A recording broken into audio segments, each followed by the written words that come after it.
Let me show you how to put these in your hair. So I just freshly washed my hair. Brush your hair through. I'm using the Denman wet brush. I like this one because it doesn't pull on my hair. I'm gonna add some serum. This is the Kerastase hair elixir. Not too much, just a small amount. Rub it through your hands and I just put it through the very end. I'm running out. This is gonna help to smooth out any frizz. Give that a little brush through.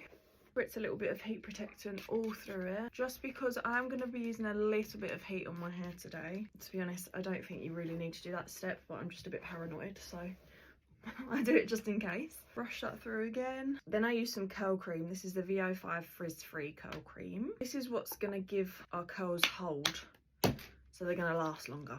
Rake that through the ends. You can take this one a little bit further up. Again, brush that through. That's all the prep done. I take my hairdryer and I just dry off my roots. I do not touch the ends, but if I don't dry my roots off, then my scalp gets itchy. So I like to dry all that off first, but leave the ends. It also gives us a bit more volume at the roots.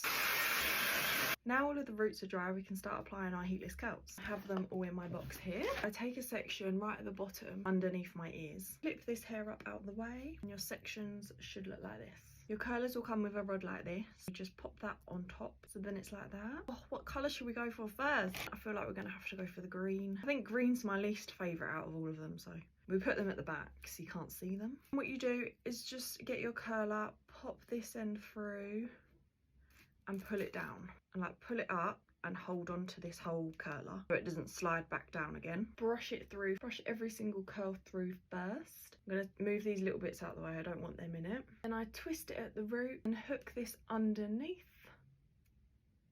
Then I just release that hair and pull the curler up and the hair through. And you see how it's looking a bit not curly? Hold it at the root here and then pull it down to make it all even, and then it will bounce up curly.